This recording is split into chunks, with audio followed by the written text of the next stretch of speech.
He has been warming the bench the past few games, and that's one of the perfect things to stop Syndra from unleashing her power on any of your teammates. Denying that kill. We'll see if it happens here. They are using the time now just to lock in that time. Tom Kench, so they have time to talk. Tom Kench was actually banned in all 4 of the previous games by the LMS in the second phase, preventing it from supporting Uzi. So they take it here for themselves for BB, and that's just kind of one of those loops that you're getting thrown for here in this best of 5. Mako, give me the Trundle support. Ooh. Take away the stats from the Maokai. It's amazing even against the Jin. Free lane against the Tom Kench. And there's so much value on Trundle here on the LPL side, but if he wants to play a bigger playmaker, that is fair enough. It is game 5, and Mako is one of the main engaged tools they have on the LPL team. Looked like he was going between Leona and then the Alistar, which is Comfort. Helps him dive. He wants to be the playmaker. No one wants to play the Trundle support, even when it actually fits in really well. The Trundle support, you don't get the good part of the Trundle where you get to split push and ignore. Oh no, he's insanely boring to play as support. Like you barely do anything other than pillar and click ult on the You guy. max pillar. It's like it is insanely boring to Bite play. him in the booty. But deals no damage. Right when they run away. That's when you take them then. But you want to be top lane to do that, so it really hurts. But you want to leave a mark. That's true. Now, LMS have actually a decent tank line with the Maokai. They have the Tom Kench for protection. The engage would be, once again, up to Ziv. And then they have these guys in the backline who are just going to be looking for hotshot damage. And Karsa's kind of the outlier here for me. I mean, that's true, but on the other side, I like the fact there's some AoE tools against Tom Kench, because again, if you're pure single target, he just denies all of that. In fact, you have, Alistar can come in with his Q knock up. There's a Jarvan ulti as well. There are ways to try and hit both Tom Kench and the guy next to him. So if you can't kill the carry, you end up just killing the Tom Kench on the way out, which is something at least. All right, ladies and gentlemen, just 5 hours ago, we started the Dream Team Finals, and now we are into Game 5. These players push to the max, mechanically and strategically. The crowd is ready, and we will see who is the victor here in Game 5. Just about to hit the fountain. Both teams going a little stronger last game. We'll see if it happens this game.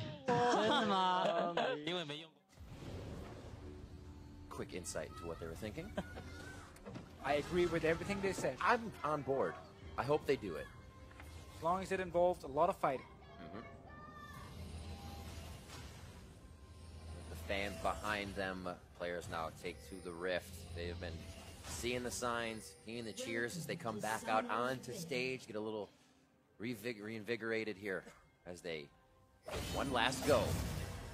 And it's kind of funny how in this game, with the Shen top, you normally want to go bot lane all the time. But then there's Tom Kench who wants to try to deny that from happening, or at least make it a lot harder.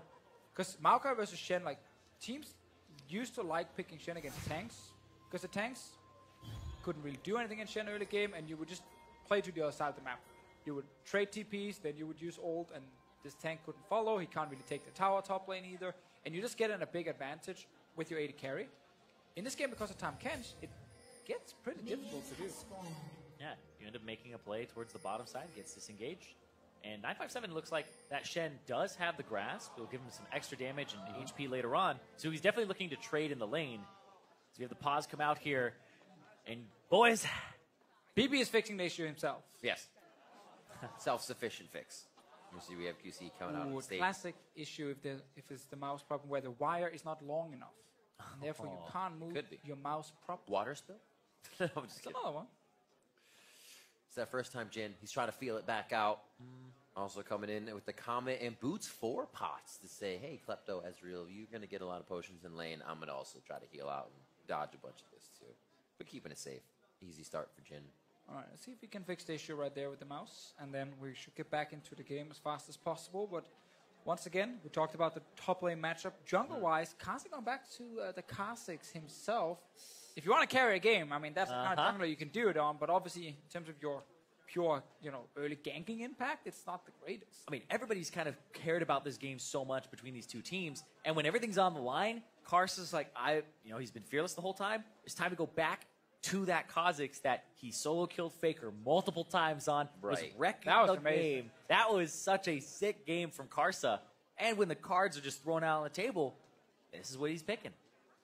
It's actually what I've been waiting for as well. He seems so confident on it. This is kind of what we've been requesting from the players throughout this best of 5. And kind of a big ask, is that's the one where players are always kind of holding back a little bit. Like we say, don't want to be the one to lose the game, especially when you're LMS. You've traveled so far. They've done so well. And winning this would mean so much. Yeah, and again, you're sitting in game 5 at this moment here. It's kind of crazy for the players, because also is about like showcasing your skill, have a bit of fun, but also about winning at the same time. And now in this game 5, it's just going to be like so serious, where no one wants to be the one messing it up. And Yeah, I feel like when the person that I've talked about it multiple times now, Karsa's the one who I feel like he doesn't feel that fear. He was just jumping in his Lee Sin, Right. like trying to look for Zonias, trying to look for Guardian Angels, Trying to kickback, look for whatever he's trying to do, he did it almost every time. Said that. And even if it cost his team the game, right? It's like, all right, well, I did my job. So he's kind of the one that I've seen like not have that kind of hesitation. But overall, you're exactly on point, right? Everybody's been a little bit paralyzed. You don't want to be the guy. You want to be the one. Actually, in game 5 too, I want to know if these are the players that freeze up and don't want to take it, or if they're the ones who, it's been 5 hours. I'm just gonna go. give me level 1 fighting again. I don't know. It kind of spoils the rest of the game for me. I don't know. That game actually ended up still being fairly long. We were like, we're not 100% sure they're going to win, despite being like 20k gold ahead.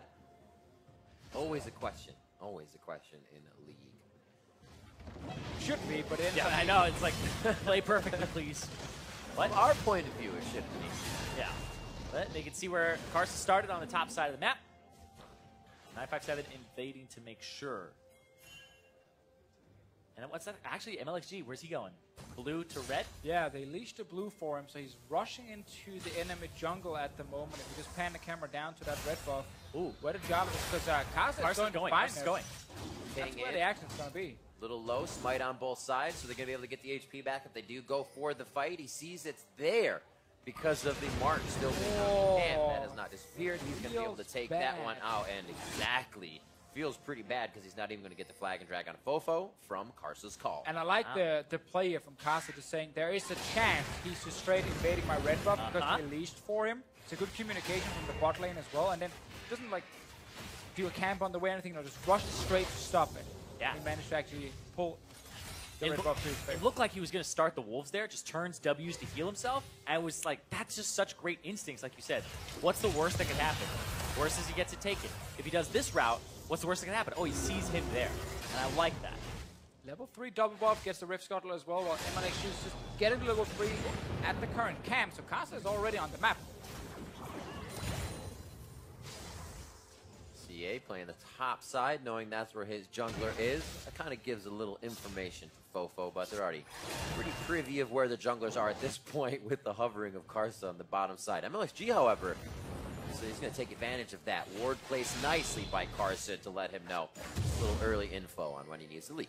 Yeah, he boarded, sees it, and look at that. Like you were saying, Deficio, Ziv kind of taking a beating in this top lane from 957 Shen. Oh, love me some Shen in lane. So strong at the moment. Look at the CS. There's a big wave coming for Ziv. He needs to, of course, be able to last with most of them. And bot lane. Just warded and just on the edge of the flag and drag. Knockup after knockup. The gray health comes through. Karsa goes incredibly low as they get out with the Devourer. And it is a party in the bot lane. 4 for the LPL, 4 for the LMS, and they are going to start falling. That is Ziv down first. Yeah, Ziv ended up TPing in behind the LPL team after his own bot lane already tried to run away. So suddenly he found himself overextended. Sitting there like, why did he complete that teleport? Why did I show up behind them? We're not actually winning this fight. We're kind of losing it. And that entire wave up top lane, he just lost the entire wave. It's piling up to Oh my god. 957. Oh. Happy. He had to cancel that one. That was like the worst See her again. thing ever as a top laner. So this play, we talked about them trying to go for the bottom lane, get Uzi fed. They've already lost the fight. Cancel TP, Ziv. Cancel. Yeah. It's over. And then he goes in, he's trying to get a kill here onto Mako, but nope, ends up blowing his flash and hit. Yeah. He flashed, he TP'd, he lost a giant minion wave. And now it's slow pushing back towards 957. It's like the worst start This for actually top is. laner. This probably is the worst start that you could have without that getting like ganked in lane and blowing your TP and then getting ganked again. And even his lane opponent got the kill. So this Shen is going to get level 6 fairly soon. And then the LPL can try and make another play bot lane. You can just go for Tahm Kench. A few more licks. It's like Mako should be able to. Ooh, He really won. flourish. They don't know CA's coming around the. Oh, Sword Art commits. He may be unhappy with that here as Uzi comes around the side. Do they get out in time though? Scout of the week onto BB. These fights are taking early game. Interesting, to say the least. I love the fact they're fighting. That makes this super interesting already. We got now 3 kills at 5 minutes. Always positive. I love it. Hey, there you go. Game 5. We got to enjoy what we're seeing. Exactly. I love that it's the fact that it's a level 5 Syndra just running towards the side where Mako is. Mako, it was just baiting him in the whole time. Got a really good cue to delay when Sword Art would actually be able to eat him. Oh, our friend Ziv just went back to Oh, base. no way. Dodges Karsa out. They saw him in a ward. Big Karsa fight. go down. Draw between the mid and the jungle, and now it's Fofo. Oh, he hit 6! Will they be able to get it? MLXG back in. Flag Wait, drag why did he flash? isn't there. Not paying attention to the cooldowns, but knowing you just went in. They wanted it. They're hungry. Everyone just wants to fight all the time. 957 is going to hit level 6 very soon. We could then see another big play. Mako is around mid already. Sword Art is actually behind Mako at the moment. Uh-oh. Awkward? Leg him. A lot of movement this game, and I think it's throwing everybody a little off from where they actually need to be because the vision's not really being placed before all this happens. And if it is, we even saw Karsa walk through a ward there to make that happen. Who needs vision? If you're fighting all the time, you can see the champions right in front of you. You are the vision. There you go. Here, we'll see this one again. Yeah, MLXG goes in onto Fofo, and then he just starts walking out. And Karsa says, all right, I'm okay with this. Just saw MLXG hit level 4, so he's just going to walk through, go hello, after Ward. GA. That was so fast. Like the fade as well from GA. Miss your abilities, take a lot of unnecessary damage, and then turn it around when your jungler is there. Sadly for MLXG, cooldown's a little bit too long. He didn't realize by the time he flashed over. He's like, oh, wait. Just getting inside their head. Why did I do this? Yeah, there was actually another level to that play, too, because GA hit level 6 in the middle of that, turns and ulties Karsa after leveling it up, and then Fofo, off of the kill, barely hits level 6, and then levels up and walls MLXG away. So they both hit it right then. Meanwhile, Uzi is sitting on 71 CS to 43 in the Yeah. bottom lane because Beaker was chasing for that kill as well earlier, and that cost him a bit. Top lane, 957, level 6, winning on farm as well. So both side lanes are doing just fine for the LPL team. Can they make a play, though, with the Shen ulti? Is there now. A little pushed up by Ziv. He has to know that the Fog of War just out of that twisted advance range if they do get anything bot side. They push in. Looks like they're going to get some wards down right now. And aggression in just about every lane. Not so much top, but Ziv is, or 957 rather, is winning. And right now it looks like LMS are looking to control the mid lane. Now that Karsa has the level 6 and the cloak. Yeah, it's just control wards. He's going to try to jump in on the flashless mid laner, Syndra here. And just control this side of the map. But you gotta remember that Shen ulti. Jump in, especially on the turret. He's gonna show up. He's gonna turn it around. Meanwhile, bot lane, that Tahm Kench can't really play too aggressive, but can just save BB in case anything happens. So right now, like you mentioned much earlier in the game, it can be a little bit hard to make that, you know, bot lane play happen when there's a Tahm Kench, and it does slow down the early game a bit. I almost feel like whatever play does happen, if it includes the top laners, both of their flashes and teleports came back up. So I feel like they just instinctually use it. Oh, I got mine too. I have to be there for my team. Could be a really good play for the LPL if they try to go fast. Pull Ziv back out of lane. Yeah, but right now, 957, looks like MLXG sneaking into the bush up top. Looking for something on the Maokai? Or maybe he's suspecting there's a gank coming and he'll counter. Get that minion. Now we can move up. He wants his Grump. There's one taunt, flag and drag, very nicely done, not stacking the CC. Nature's Grasp not going to do too much as the final touches come down inside the Cataclysm. 957 with another kill in the game. We've seen a lot of Jarvans go Cinderhulk. Not this one. MLXG going for the Warrior, has the challenging smite as well. This is get those kills, start snowballing your lanes. They're all ready to skirmish. MLXG has been around. He even tried to start on red buff, was pushed off, and then still found a way back to lane to start affecting those as soon as possible. Yeah, and I like this from MLXG as well, because if you opt into Cinder Hulk and you have Tracker's Knife, you can almost never duel this Kha'Zix. This allows you to keep up in pressure with the Kha'Zix and turn ganks and also have enough damage to burst. And if you 1v1 in the jungle, you'd probably win because the challenging fight itself. So, more kills. Exactly. That's it. More kills to Fischio. Right there. Kaza was on his own grump. Wasn't able to assist. Couldn't actually have done anything even if he was there. The Maokai would just been bursted down. Around mid lane, GA looking for a stun here onto Fofo, but not landing it. And meanwhile, Uzi's just free farming bot lane because it's a time cancel lane. You can't really punish him. Nice and easy. Even Mako gets to walk out of lane and then come back, placing the ward. Uzi's like, sure, I can stay at distance. Take a little deadly flourish damage, but he got a little too safe feeling there as Mako returned to lane as well. So we've been seeing a lot of Iceborne Gauntlet today for Ezreal, mostly to counter things like lethality, but it looks like Trinity Force here for Uzi. What he'd be going for, but he has like a longsword. Got a little bit of every piece of the Trinity Force.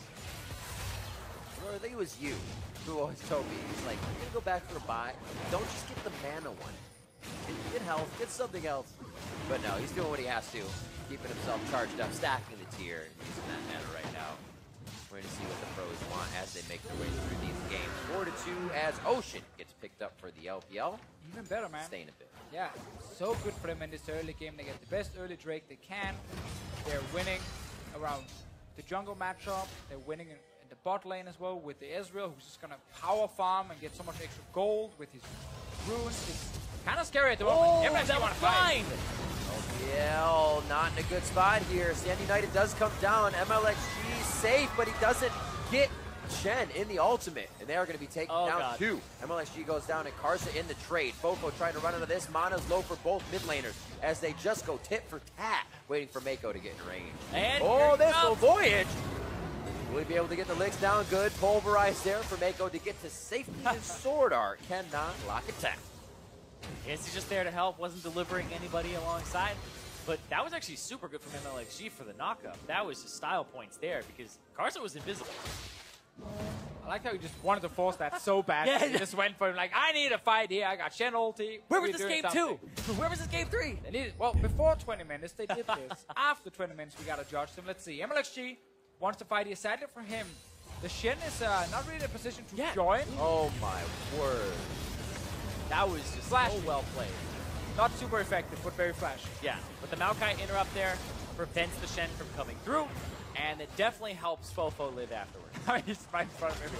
Hello. Yeah.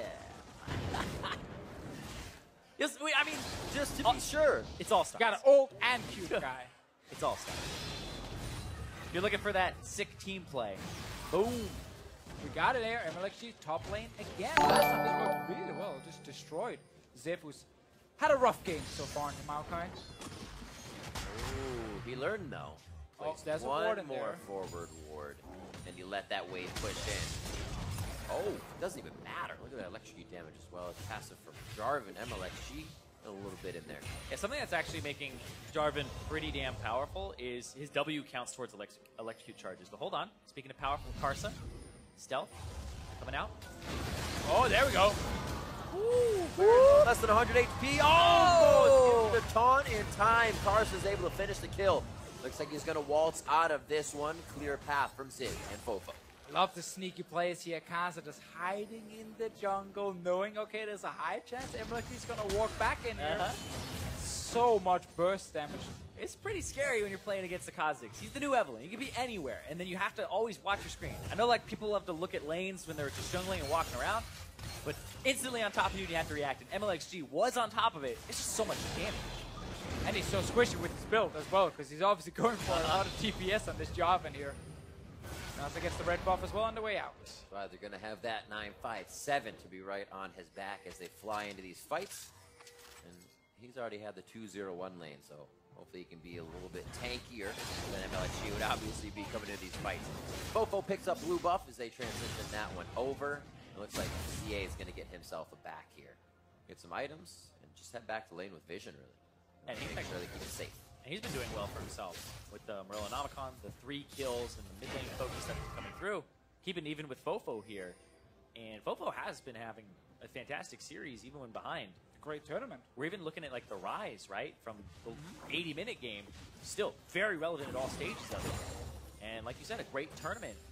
Yeah, I would definitely say Kaza and Fofo has been the 2 best performing members overall from the LMS team here. And obviously for Fofo, played at Rift Rivals, got to show himself a little bit, and now he had All-Star to the international audience. And it's important to leave a great first impression, or second impression in this case, because of Rift Rivals. Yeah, a lot of Western, audiences really just take a look at the Rift Rivals overseas. They're watching the NAEU one. Everybody saw that one. Oh, I didn't watch that one. I don't remember what happened. Erase the brain. Reset. But yeah, I totally get you on that. But like we've been saying, Fofo, he's been a standout performer. And I feel like after All-Stars, a lot of people are going to be looking at him. Definitely made some new fame.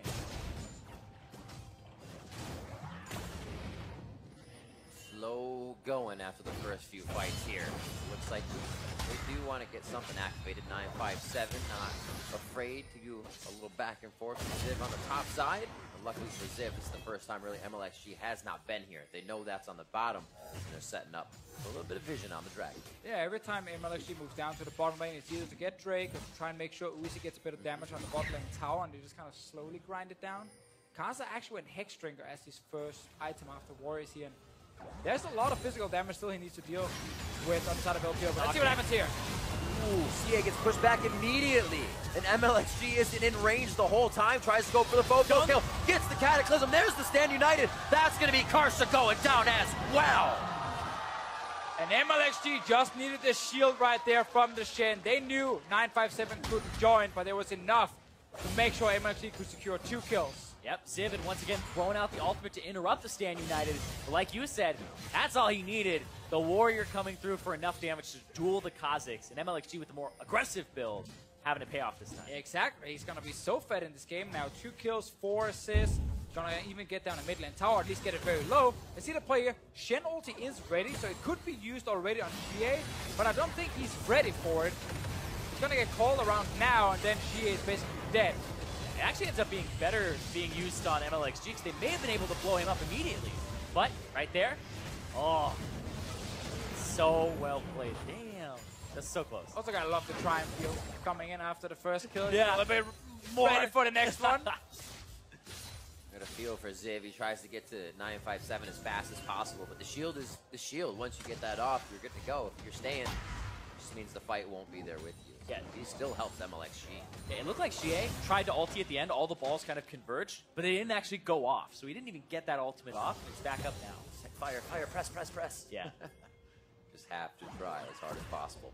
Now we're 18 minutes into the game, and we have 2 items on Uzi already. Again, he's getting so much gold in this bot lane. 200 CS almost at this point. Bot lane tower's taking damage. We're even going to see a lane swap now from the LMS. They're going to try and kill 957. I mean, he's been such a nuisance. 4v1. He is a big boy right now. Is it enough? Spirit's Refuge keeping him alive for the time being. There's a 4 shot from BB and the cleanup from Karsa as they do a little janitorial duty on the top lane. Mid should go down, turret or not. They're going to go quickly onto Fofo. Oh, he lives without the commitment of one last auto attack. Right now, the LMS are not pushing the top lane tower, so Uzi's getting first turret blood in the bot lane, and we also have the mid lane tower being extremely low from the LPL side. That's solo for Uzi too, so he's going to be nice and rich to head back with. Getting a few more potions to stay in lane as he pressures off Ziv and the team starts to rotate to Uzi. Yeah, they used the teleport from Ziv there, so 957 will have a window of double global advantage in the future here, where the LPL can just keep making plays like they've been doing for this whole game. Be back to top side. Oh, even defended. 957 says we're not losing this yet. We can actually get top pushed up to the turret. You have Uzi on the bot side. Mid will be pushing in on what is a low turret now. And top side is going to be spread thin for the LMS here. They have to choose correctly which door is the right door. And they're leaving Jin in the top lane, BB. And it seems like the lane assignments so far a little bit awkward here, where we're going to have Uzi try and show up maybe towards mid lane, and they're still looking for 957 in this top turret. Uzi should just go back to base, spend his gold, and then get back out on the map and actually do something. Because right now he's just been kind of running around the bottom side of the river. He's not actually applying any pressure just yet. Mid lane tower is also open for him if he can take that one down. But when you have this fed of an 80 carry already, you need to just constantly use him aggressively. And he ended up spending a lot of time killing the Rift Scuttler. Now he recalls, so it slows down the tempo quite a bit for his team. He's got small things, obviously, but yeah, it's something that can sometimes cost you a little bit of the game. I mean, he had Trinity Force and Muramana, and then he spent 1,800 gold just now. He is really far ahead. He's 2,000 gold up over BB. Yeah, he spent 9,000 gold at 20 minutes, and he's only sitting on 2 assists. Not like 5 kills or anything, just 2 assists. Yeah, Alistar does not actually have that much gold, so. Oh, that's good for him. Uzi gives himself to safety. MLXG just on the wing. They say we can continue to fight this. You're stuck in here with me, but that doesn't mean Fofo can get himself out alive. It's still up to MLXG and LPL. Oh, should be the mid lane tower as well. There was even a potential ulti from 957 for another shield, but Uzi played it safe and just flashed out instantly to stay alive. But that's now second turret going down. Up in the top lane, Syndra dealing some damage to that one. Yeah, GA just getting some auto attacks off on it, and now they're controlling all the map, the mid, the top, and the bottom side. You can even see 957 is just pushing Ziv out. But now we're getting nervous. Baron is alive. Great early game. They've done a lot of things correct. They've picked up 2 Ocean Drakes now from even more sustain. Now it's all about the Baron. More Ocean Drakes as well. So those Baron taunts, even more fun for LPL on this side as they can just hang out in the river. And that control for all the turrets on the outside is kind of just prep them to get such a huge surge in gold. Yeah, so far in the series, though, Baron dances for the LPL have not been going exactly the way they wanted them to. So they suck at dancing. They do have to really focus on keeping Karsa out. They have Mako, headbutt every time. You would hope that would come through. But they're not looking at that massive advantage, like a 10,000 that we had seen previously in things like Game 2. As the Baron responding. It's only this 4,000 that's here. It's decent, right? But it's not one of those ones you can really force down just yet. We also got to highlight that one of the reasons it's difficult for the LPL to secure Baron in this series is that the LMS are actually pretty good at investing a ton of vision around it. Like in this situation here, there are multiple blue wards just being placed now because they know this is a potential next objective for the LPL team. And if you don't then coordinate properly with your trinkets, with your control wards, you don't get to clear the entire area. And again, with these teams here doing All-Star, like they are a little bit more focused on just fighting than carefully setting up the big objective. Really nice forward work right there. Great clear by the LMS actually. The LPL was getting quite a bit of information on where they were splitting up. I love those middle of the lane wards. They're underused. Catch one person out and you realize, wait, this is clear. How do they even know I'm here? Because they saw you 4 seconds ago. It really starts to be a mess with your mind this late in the game. It's just troublesome. Preventing that, the LMS moves up nice and clean and continues to protect the wards they're placing. Yeah, now they're looking at that top turret. It's already like 1/4 of the HP's taken. So Uzi will press up here. They swap the map. There's no dragon to take. Woo. They gotta control this top side.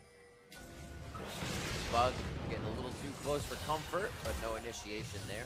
Follow up from Bebe's Deadly Flourish so they get an idea of where the ADC and maybe the rest of the team is. As the LPL sticks together and heads towards mid lane. It looked like Ziv roaming over, giving up the bottom lane just now, probably engaged from the side. Good hit for Mako. Yep, they see Ziv on the outside. Everything's been happening to Mako at this point. That means the LPL is more than happy to fight and devour onto Ziv as well. And the defense starts to come out in full force for the LMS. Oh! But now they start to turn and kite the fight. Karsa low. Karsa to the back line. Lives for a moment, but then goes down to the auto attack of Uzi. Locked and loaded, the LPL move forward to the turret. Yeah, that ends up being a 1-for-1, but both the junglers are down now. So it's so hard to actually do an objective. But the LPL, they slightly come out on top in terms of pressure here. But the Shen ultimate is down. Like, forget the Baron dance, just force a fight. They see the time Kensha said, it's good enough. Go for that guy just to start something. Ended up being pretty risky. Uzi was caught as well right there. Looked like he was about to go down. I thought they saw Ziv coming up, too. I think they literally just wanted to fight. They're like, That's the time Kench. Start it. They will come to us. We take the 5-on-5. If you start it, they will come. So there's the ping on Ziv. Yep. Yeah, Ziv just kills the zombie ward in the meantime. And then he goes in. Looks like they want him. Uzi gets the ultimate on him at 957. Goes in, but Mako with the flash.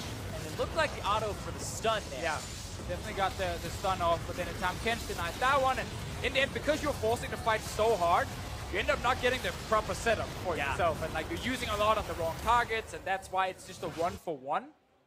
But again, it shows that they're like, whenever someone is in front of us, engage. And that's what we need to see from these guys to keep forcing fights with this extremely fed AD carry.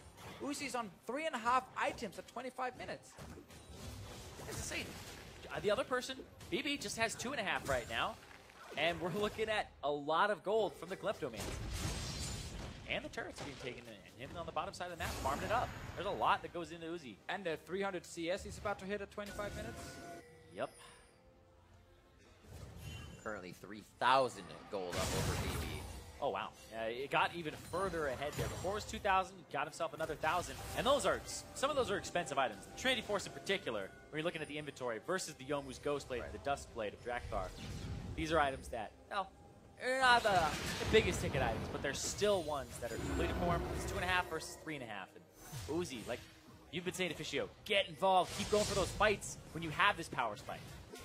And we'll finally get that top lane tower down as well, so a little bit easier to push the lanes down and get deep vision in the enemy jungle, where LMS team already warded up as much as possible, but mainly with zombie wards and blue trinkets, so they're pretty easy to clear out and kill. Requires you to get in there in the first place. Don't be afraid. You are currently in a good position to fight. Just get in there as a group. Or walk back. Gotta clear the wards. All the wards. It looks like a good control by the LPL towards the top side once again. A little bit for the LMS will hold off that fight, but it also allows them to say, we don't need to engage. They're not doing anything. We don't want them to. It's not what the Officio wants. Yeah, I mean, you're getting to a point where if Fofo starts getting more items, Azir in the late game is so difficult to deal with. Even when you have engaged, just the peel, like you're giving the LMS more and more chances to get back into it. And you never feel confident starting Baron because you can only see the river. You can't see past the river. You don't know where the LMS team will be, which angle are they coming from. You know, is it around the blue buff area? Is it from mid lane towards the river? And you just never really 100% know where they are, so you don't start the Baron and turn for the fight. And that's why, again, you always need push mid, push top, go into the enemy jungle, get your own vision in, kill all these blue trinkets, so you can actually see when people are moving into the river. And then you know when you can turn and fight them. They've been slowly controlling bot and not really aware that Mountain's being taken, but it's not like they can do much about it at this point anyways, as they try to regain control with the security system of wards towards the top side of the map. Mountain Drake here with the first 2 oceans over to the LPL. They keep themselves very strong in this matchup. Still waiting for to see like CA blow somebody up, get these fights going. So far, both teams have been kind of in these 5v5 fights that don't get each other anywhere. The LPL still in the lead though. Yeah, when I'm looking at where this gold advantage is, 3,000 on Uzi and then 1,000 in the mid lane for CA. That's about it. Otherwise, we're looking at top lane is about 900 difference, but I'm really looking at those 2 carries for the LPL because they have massive leads. Well, let's see if they can get in and actually kill some of all these blue trinkets and zombie wards. Zombie ward is so strong. There's only 1 control ward in the inventory of Mako because he just placed 2 of them. So there's only 3 on the map from the LPL team. They are sneaking in behind. I like this play. Yeah, they got a few wards in the enemy jungle, as we talked about. Mako can see what's happening. Takes so much damage.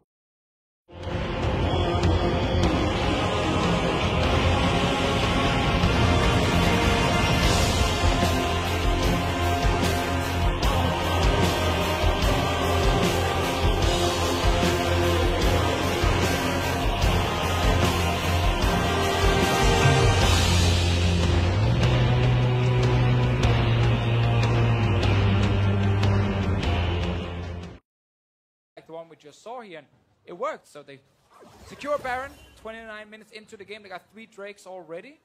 Uzi sitting on the 4 items at the moment, ready to just kill whoever's in front of him, and it should be a good push for the LPL team. Yeah, and it was really interesting. They didn't use the blast cone in the back. It actually had a ward by it, so if they had done that, LMS would have seen it.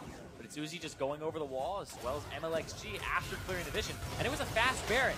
We've seen, it's only about a 6,000 gold advantage for it before they started it. It's like, all right, we've seen him with 10. This one, less hesitation with the Mountain Drake behind them. Able to pick it up very quickly and utilize Uzi's advantage. See how LPL can start to do the split push now. 957 with that Titanic on the side lane.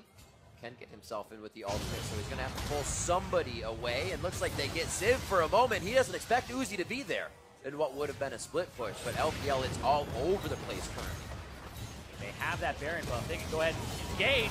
Knock up, pop up. Who's going down first? There goes the Nature's Grasp, as nobody's really able to follow through just yet. Fofo is going to be able to stand shoulder tall at attention on the base stairs, and not much closer gets the LPL. A lot have to base here, and there goes the wave clear. And they get some more here. Just gotta hit that tower here. It's not about the poke at the moment. It's about killing the inhib turret. That's what you were talking about, Deficio. You expect the first Baron to be for an inhibitor turret, crack the base, get the inhib. Working in this game. Oh, Uzi even eating forward there. We need Uzi to get in. Just hit the inhib. Yeah. Poke, not that important at the moment. Hit it and get out. And he wants to win. He wants this. Ziv very, very close to going down. He says, I can get out with this twisted advance. Resets himself to be with the team 5 strong on the left side, goal side to that Nexus. And this is when they might be able to fire back. Really just buying a bit of time, as you can see how hesitant they are to continue the engage. We'll get some damage on that top lane turret as well with the big minion wave. Throwing Sword Art, helping him out. That's the rotation. So this time around, the LPL team early in the game got the Baron, got the bot lane inhib. Can now go for mid and top lane as well. Again, keep utilizing the huge advantage on your AD carry. They got the Baron without having to get a kill first either. They didn't have to get down in the dirt. It's that macro play where they were able to take out the vision. I said for the game 5 tonight, okay guys, we fooled around enough around the Baron. Let's just secure the Baron properly. What they think we'll do is look for a dirt fight, but instead, we'll actually do the Baron. Game 5 mind games. But still, they're getting quite the advantage for themselves with this last wave of Baron that they'll have as they push this turret.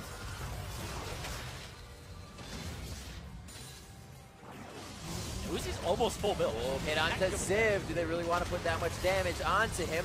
Nature's Grasp goes down. Sword Art look for somebody he might be able to devour here on this dinner setup, but it looks like the plate's not getting clean just yet. MLXG down, but the Guardian Angel to come back up. 957 and Bass brother Mako on the front line to keep him protected. Uzi trying to stay alive, gets himself back and forth as they are trying to dance around the curtain call, and it has been called for Mako. Ziv is also down, but the base is on. Karsa throws down the ultimate, but has to stop as the team cannot follow. That was so close for so many members of the LPL, but they still walk away with Uzi still alive. The Baron is done, and they got to reset. See it again. What happens here? Yeah, MLXG dives in, but then Fofo knocks him back. They almost obliterate him, and his GA goes off. And then they almost snipe Uzi out, and he's forced to flash. That's really the point that I'm looking for here. You'll see MLXG, man possessed, decides flash, flag, and drag. Gets bonked out. GA, and now they're all in the back. Flash away from BB and Fofo. And then Uzi rooted and almost sniped out here. Oh! That was a good one. Uzi stays alive, but again, flash down for the next fight. We'll see if that actually ends up doing anything. There is a Drake spawning in 5 seconds. Not the one you want at the moment, but you take what you can get, so your Elder Drake gets even better. Yeah. Oh, Fofo trying to get back in the game here. Yeah, if it goes to 7 Barons and 4 Elder Dragons again, you really wish that you had more of those elemental Drakes, regardless of which ones they were. The LPL got 2 Elder Dragons. No Drakes to kind of empower it. This time they'll be much better with 4. At this point, we're ready for anything. It can be 12 Elder Drakes and 15 Barons. About a 2-hour game, Fischio. Hey, could happen. We never know. For now, though, I'm feeling pretty confident the LPL can take the advantage and try and push down, at least get another inhib. I won't really call the game just yet, because Bofo is going to try his best to make sure this game is not over. He's been doing that with the whole series constantly. Saw in that last team fight how much damage he was dealing. This is Azir with the 3 items, almost at that 4 here, doing so much damage. They cannot really approach LPL outside the base. So that's what we're talking about. That's when Fofo can actually be quite strong when everybody's choked into that stairwell of getting into the base. Now, Super Minion's making it by for now. That inhibitor 3/4 away of coming back up. It'll be up soon. It's also things like, you know, you have this wave pushing bot lane, and we don't actually get to see if the LPL team want to hard commit for anything, because they push 1 tower, then they go into the jungle, they kill a camp or 2, some of them are recalling, like, okay, so it's a full reset again. Gives a bit more time for someone like Fofo to push out a few more waves. That ends up being a couple hundred gold every single time, and he gets closer and closer to his 5 items. And then we might end up in the same late game situation we saw earlier in the series, where gold doesn't matter. Everyone is almost stacked out on items, and Baron is going to be the next big one. That's why the LPL can just reset the whole thing.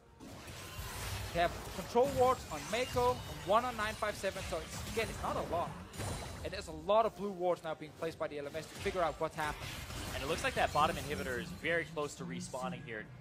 No more super minions, as the Rift Lady says it too. Big thing, though, is Civ is actually on the top side. He needs to go down bot lane and there, so in case anything is happening, he can TP in with the Shen. I like the sneak behind again. Yeah. Mako is once again just outside the Baron pit. Down to half. Looks like it is Karsa. enough time. Karsa's ready. No! Karsa takes Every it. And the single LPL will have to retreat. They have to retreat. It's Swordart trying to get onto Mako right now. Uzi, 999 damage to the kisser. As Mako's going to be the next one going down. It's already so top side. CA says, I'm out of here. 957 trying to do something to the other side of the map. It is all over the place. Unbelievable. He can't keep getting away with it. I swear, every time you feel like it's going to be the one where he can't get in. Again, he gets in, and they still deal damage to it, and they panic. Boom, Karsa stealing it again. Absolutely amazing. The LMS now putting some final touches on the mid turrets, but they bring this game almost back to even. The LPL still has a bit of time to lose, but how much will they lose with this baroned up LMS? Oh, they lost a lot already. Yep. Man, we have to see where Karsa came from, because Mako is outside the pit to zone. His one job is zone the enemy jungler, But he can't see him. no, but Karsa walked by a ward before he even entered the river. But you can't stop the Kazakhs there. Nothing reveals him except True Sight. Stop him much earlier, before he Oh, gets in there, there. way You earlier. see him at the entrance to the river. Headbutt him. Woo. Well, I was like, Slash on him before he gets in range to use his ulti to get near the Baron where you can't stop him. the only thing that could possibly save the LMS has happened so many times today.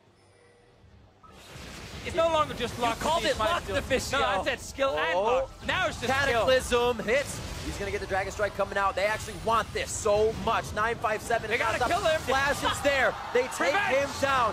One Baron down. But the team still has it on the other sides of the map as they begin to push down that bottom wave. This is the angry force. They're just pushing down. They Oh, my forced the word. kill on Karsa. They're forcing down the turret. They don't even have a damn minion wave. And the LPL's like, not today. They don't want to lose. Not today, indeed.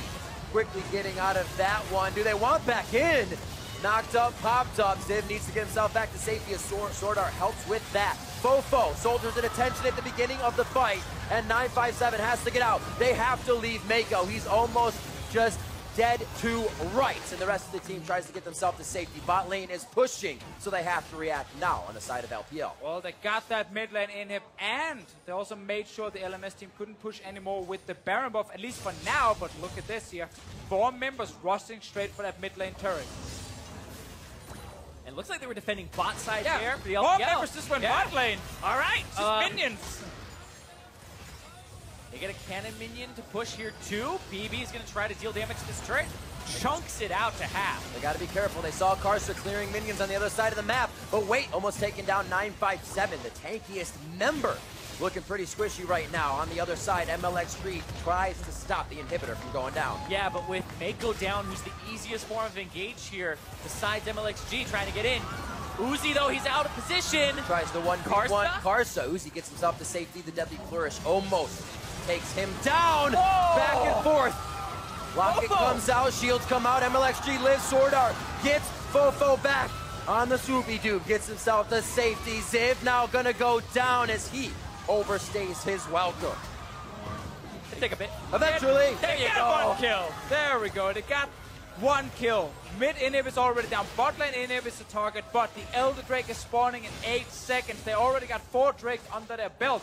This is a huge one for the LPL team. Yeah, the fact that... Oh, Kaza's on his way. Oh. Congratulations, Kaza. You're going to steal this one. All right. I don't know about that. I don't know. I said that like 4 times today. Are they going to just say, all right, throw yourself at him. Mako, is he going to take your advice? Stop away earlier? No, Carson's giving up. There you go. All right. That's why he doesn't steal.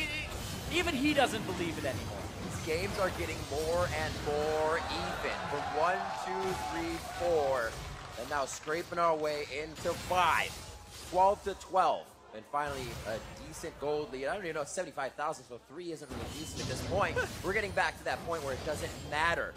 Yeah. Great push by LMS. What's going to happen next? I feel like LPL is just going to stay away from these objectives. Oh, I feel like LPL are going to try to force. Like, walk up, Exactly. go get those inhibitors. The 4 Elemental Drake Elder Dragon. I feel like that's really the ticket here for the LPL, to force it. MLXG on the backside, he wants to blow up Fofo, who actually can't knock him back because of the unstoppable part of Cataclysm. And then they can't burst him. Mistime Scatter the Weak there. And Sword Art able to hit the Devour onto Fofo after the flash. Get that very important kill. Means they can secure an easy Elder Drake. Don't even have to fight over it or anything. So many buffs. Bot lane inhib is wide open. They can just go and grab it. LMS should not try and fight them when they're this strong. 1:30 left on that Baron. They're going to head towards the bottom side of the map. Just enough vision to know if they need to go back, but LMS leaving their base would mean game. So it's all about the defense from them, finding out if Fofo or Karsa can get one of their targets. Yeah, and even LMS trying to take a fight and then losing it because of the Elder Drake will also mean game, because we are looking right at that Nexus. It's so close right now. There's going to be super minions coming from the mid lane. Oh man, All-Stars has been insane. The finals has been insane.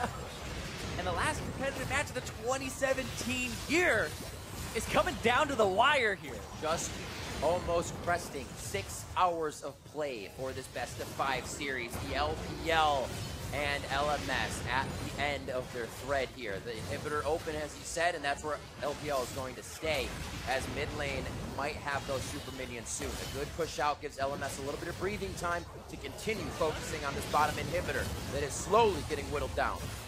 And Uzi to half means that every time he walks up, there is a risk, but they're going to push. Good positioning there from GA on the bottom side, kind of separate their threats.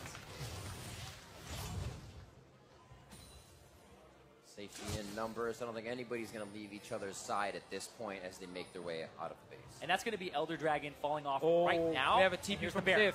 He's coming in behind them. This could be the hit. It's right in the middle of the wave. Oh, His target is going to be to Uzi. Deadly Flourish after. They're right onto him. Taking him out could be the game. Instant death going in possibly for Karsa. He's going to come back up. Ziv on the backside now, facing Uzi. MLXG comes back up. Fofo steps down. 957 picks up the kill. MLXG back on his feet as well. They're looking for the fight. A huge pulverize from Mako on the back line.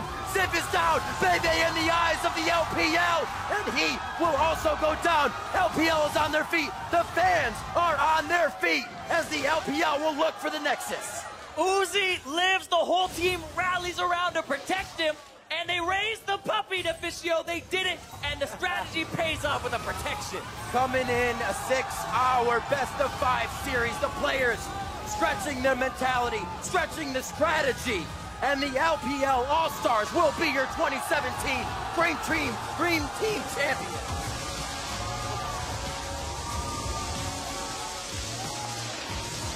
And Uzi wins a championship in a 5v5. The All-Star Championship, the Dream Team is his. In that last moment, they rallied and looked like a Dream Team. Woo! Everything left on the Rift by both teams, including our voices.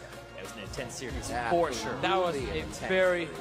back and forth series where This was supposed to be All-Stars. there were so many big moments, though, from both teams' side. That last team fight was amazing, and the LPL team ends up winning the series. I was not expecting this game to be that competitive, that close, and have all 10 players really put it. Pretty common to see throughout the band so far. We have 80 the- carries and mid laners. Who would have imagined mid laners banned against the mid laner? 80 carries versus the 80 carry. All right, the Prime Trio has been banned out there, with Lucian rounding it up for Bjergsen here, and Uzi forced to ban Syndra himself, even though it's Glenham, his most played mid lane champion. And there we go, that's what everyone wanted to see, Zoe on display. All right, let me harken back to what Proscurin said a grand 5 minutes ago. She thinks Uzi will leave Zoe open one time, Bjergsen will go crazy with it, and at that point forward, it will have a spot on Uzi's ban list. Now let's see what he thinks he can play in this, because he knows Zoe is available, and he will take that Kalista that Prey kept banning against him yesterday. So here's one of the things with Kalista. Obviously, she has the earliest built-in dash in the entire game, because you can get it with the auto attack and keep autoing and hopping backwards as Zoe runs at you with her summoner spells. So this is probably what he's looking for here. As the Zoe starts the charge, usually it will be a level 3 charge. Once she gets the extra point, puts it in their spell, Thieves, and then just tries to run at you and pick up your summoner spells as you drop them. Now, the one thing you also want to keep in mind, 2 offensive summoner spells from Uzi. Bjergsen, if Uzi uses those, can pick them up once he has Spell Thieves and continue to apply that extra pressure in the 1 versus 1. That's one of the adaptations. Oh, we last saw minute yesterday. switch, though. Last minute switch. He's trying to trick him up a little He's bit. got the heal now instead of the ignites. Give him a Okay. little bit more speed. Gives him a little bit more speed, and it's something Bjergsen can't pick up to kill him with. We saw that be a mistake yesterday. One of the things that sort of hurt Uzi, one of the adaptations he made in between the first games and the last games of that match, he wanted to deny that ability to allow the extra all-in potential. All right, now one thing I will say about this map specifically here, Howling Abyss, playing against Zoe, I can see why Uzi, wants another chance of this. He had 2 victories yesterday, but also you can stay right in the middle of the map, so you're not close to the edges. That's where, if the bubble misses and hits a wall or something, it gets to take up a very big part of the map. And Howling Abyss is pretty straightforward. Don't stand next to the wall, and as long as you can use the minions as well, there are actually a lot of ways that you can dodge the Sleepy Trouble Bubble. Sleepy Trouble Bubble, we saw Prey miss it a couple of times in his all-ins against Uzi yesterday. Bjergsen, like you mentioned earlier, saying he's commanding a greater mastery of the champion than Prey was able to muster from what we saw. Look at it right there. Yeah, Oh my God. Reaching into the portal. Oh, we didn't get to see what he found. I don't know if she actually has different things that come out of the portal like Caitlyn does with hats, but if she does, Oh my that's one God. of my favorite things to spam in the game. We're in for another 20-minute hat talk with Happy We ain't even Power. going to have a 20-minute game, Kobe. This is 1 versus 1. This is fast-paced, high-octane League of Legends action. That's true. Let's take a look at the paddle star. Gonna hit right there from Bjergsen, predicting the hop from Uzi. A lot of this game, as far as 1v1 does go, comes down to predictions, right? And getting a handle on a couple of the ways that your opponent has a tendency to dodge really does bode well for Bjergsen. Now you can see he's focusing on the minions, trying to get the push going. And he will find that level 2 in time. Uzi level 2 now as well. And for Bjergsen, normally you look at Zoe and you think, okay, she needs to hit the bubble, and then she can hit the paddle star. But Bjergsen has just been landing these pretty well so far. Gonna go ahead and use the bubble there as a zoning tool. Paddle star connects again. Uzi's got to be a little bit more careful about dodging away from these, Kobe. He's eating a few too many. I mean, you can say be careful about dodging the bubbles, but the bubbles take up half of the map. I was saying, oh yeah, this map's better than Summoner's Rift for dodging the bubbles because you don't have to be in a small jungle corridor, but it still takes up about half of the corridor there. And you can see he couldn't walk back into it, so that allowed Bjergsen then to land his paddle star anyways, but you still want to dodge it because then you don't get hit with the bonus damage. And you can see a little Zoe bubble there on the ground. It does contain Ghost. That's not something that Bjergsen can use immediately to great effect, considering Uzi is so close to the turret. You're not going to run him down in some sort of a long lane, some kind of a sprint situation. So The minion, though. how that continues to go here. Okay, a cleanse. Going to just pick that one up, pop it to get the So fresh and so clean now. extra damage. Yep, always feeling good.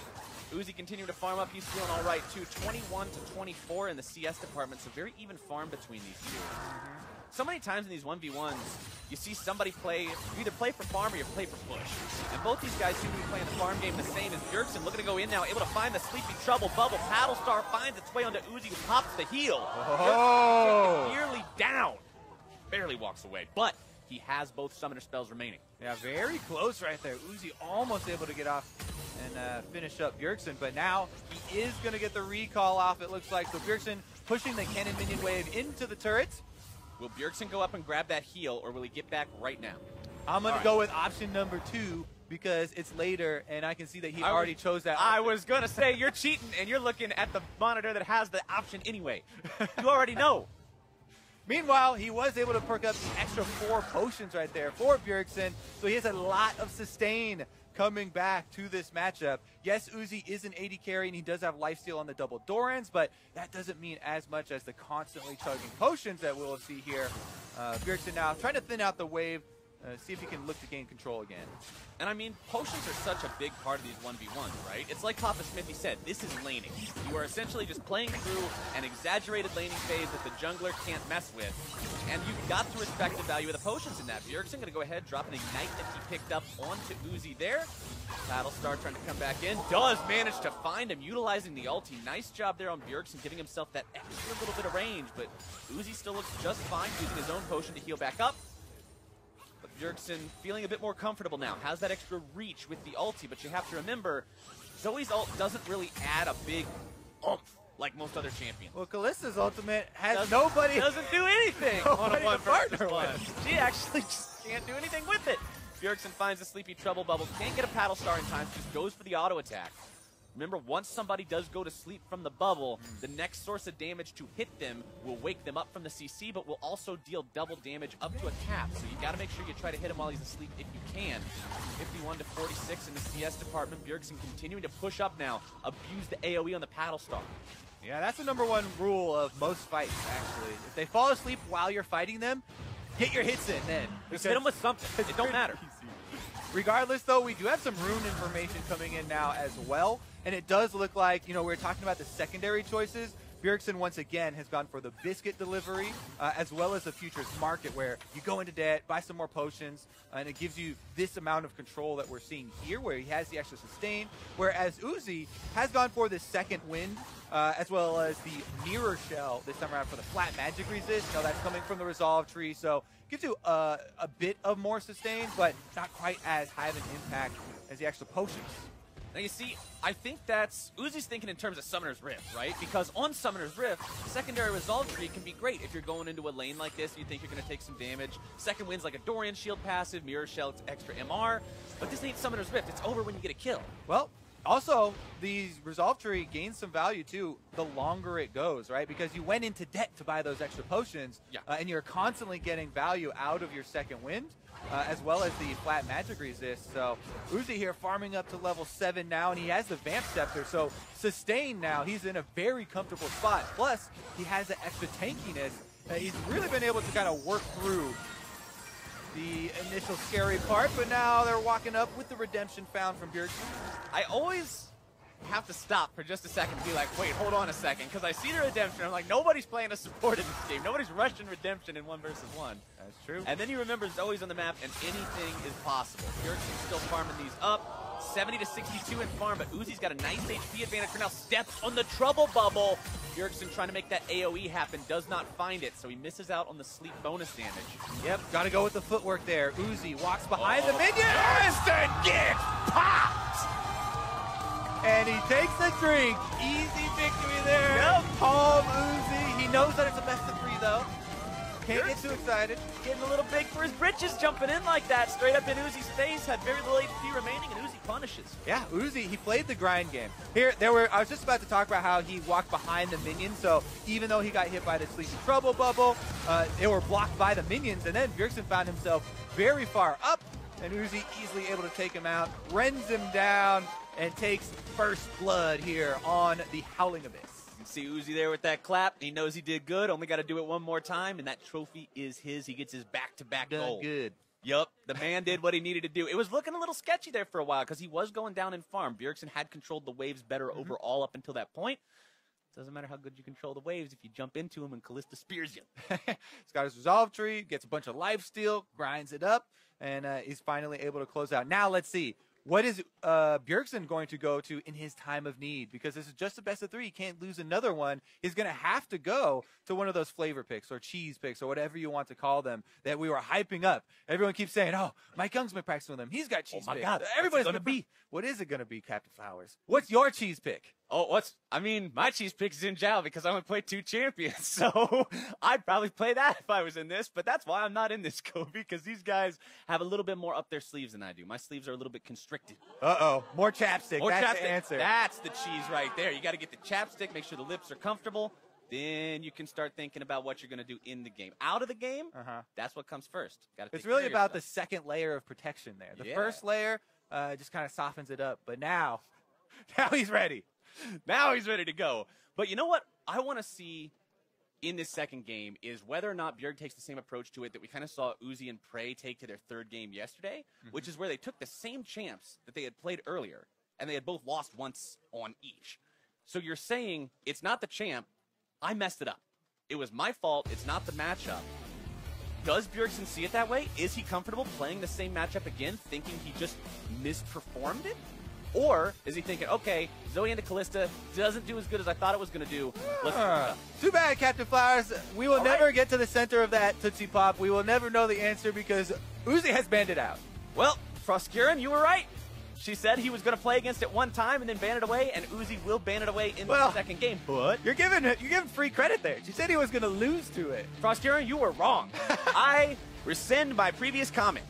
But now, the Syndra is open. That's the thing. You ban away these 3 champions last time that you respected from Bjergsen's pool. You had to remove one of them. He decided Syndra was the one he was most comfortable with. That is available for Bjergsen now, while Bjergsen's bans will remain the same between games 1 and 2. The Kalista, he says, is not as much of a problem as any of these 3 would be, and it looks like Bjergsen is going to break out what he used to beat Faker.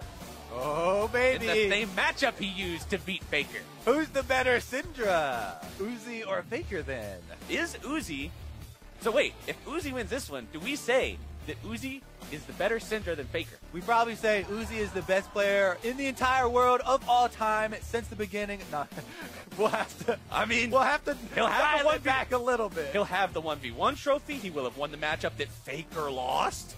I mean, at that point, you're not exaggerating too much, are you, Kobe? You're building a very convincing case, my friend. Well, let's see how convincing of a case these guys can build for themselves, because I want to see the all-in. I want to see the blood for this one. We got to see the champion kill to end that last game. We haven't actually got to see any of these 1v1s in through turret kill at all throughout the course of this whole All-Star 1v1 event this year, which I think is cool, because turret kills aren't champion kills, and that's why I want to see them all in.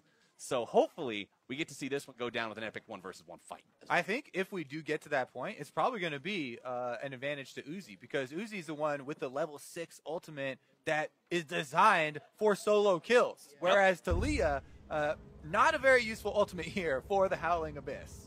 Not a very useful ultimate, but let's not forget, last time around, Uzi didn't even have an ultimate. Uzi didn't have a W. Uzi had 2 skills and managed to find his win, so... Let's see what he can do here in this one. Taking a look at the summoner spells, you got 4 unique ones between the 2 champions. Barrier Exhaust, that common takeover for Bjergsen.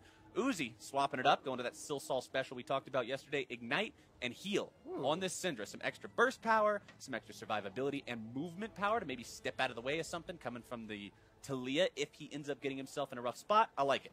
Nice reference, by the way. Some throwback NA. I've been playing it for a long time, too. I've been playing since 2009. I wasn't good in 2009 like you guys were, but I've been playing since then. I see you, Captain Flowers. All right, well, as far as the runes go, we can update you once again. Uzi, he's sticking to his Mirror Shell and Second Wind Resolve combo, whereas Bjergsen goes for the Futures Markets as well as the Biscuit Delivery, and he's all about heavily drinking in the 1 versus 1 matchup.